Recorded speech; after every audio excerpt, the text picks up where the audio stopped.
రేవంత్ సర్కార్ పై నిరుద్యోగులు Jung siren మోగించారు. Job calendar ఇవ్వడం లేదని ఇవాళ టీజీపీఎస్సీ ముట్టడికి పిలుపునిచ్చారు. నిరుద్యోగ జేఏసీ టీజీపీఎస్సీ ముట్టడి నేపథ్యంలో నిరుద్యోగ జేఏసీ నేతలను పోలీసులు ఎక్కడికక్కడ అరెస్ట్ చేశారు.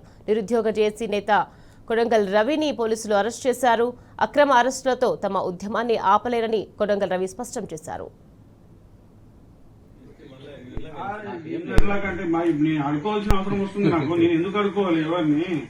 ఈరోజు ప్రభుత్వం వచ్చి దాదాపు 2.5 సంవత్సరాలు అయినా కూడా కేవలం 11,000 అంటే 11,000 మాత్రమే నోటిఫికేషన్లు జారీ చేసి సంవత్సరం లోపల ఇస్తామన్న 2 లక్షల ఉద్యోగాలు ఇప్పటికి కూడా ఇవ్వండి అని ప్రశ్నించుకున్నందుకు నిన్న కానీ ఈ రోజు కానీ ఉదయం నుంచి పోలీసులచే అడుగడుగున అరెస్టుల పర్వం కొనసాగుతూ ఉంది రాష్ట్రం మొత్తంగా.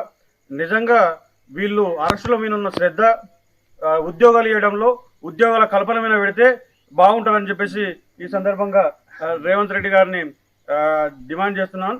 ఆ తర్వాత ఈ రోజుటి వరకు దాదాపు ఎక్కడ పోయిన నిర్బంధాలే ప్రజాపాలన అని చెప్తూ ఎక్కడ అడగడుగున కూడా అరాచక పాలన కొనసాగిస్తూ ఉన్నారు. ఎంత అరాచకం అంటే ఉదయం 4 గంటల నుండి కూడా మా ఇళ్ళ దగ్గరన, అది లేకపోతే నేను 2 రోజులైంది ఊరికి వచ్చి తన సొంత నియోజకవర్గంలోనే అరెస్టులు కొనసాగుతూ ఉన్నాయి.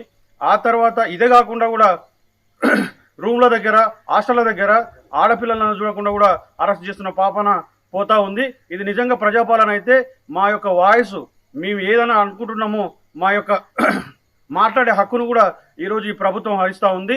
ఒకవైపు రాహుల్ గాంధీ గారు చేతిలో భారత రాజ్యాంగం పట్టుకుని తిరుగుతూ ఉన్నారు. ఆ రాజ్యాంగంలో ఉన్నటువంటి ఆర్టికల్ 19 అడుగడుగున వైలేట్ చేస్తూ ఈరోజు తెలంగాణ ప్రభుత్వం కొనసాగుతున్నటువంటి పరిస్థితి కనబడతా ఉంది. ఇప్పటికైనా దయచేసి మీకు చెప్పాల్సింది ఏంటంటే, ఇప్పటికైనా ఈ అరెస్టులు ఇంకా మిగతాన్ని బంద్ చేసుకొని ఈ అసెంబ్లీ సమావేశాల్లో 1 లక్ష ఉద్యోగాలకు నోటిఫికేషన్ ఇవ్వాలి. లేదంటే జరగబోయే పరిణామాలు తీవ్రంగా ఉంటాయి. దానికి కాంగ్రెస్ ప్రభుత్వమే బాధ్యత వహించాల్సి వస్తుందని డిమాండ్ చేస్తా ఉన్నాం.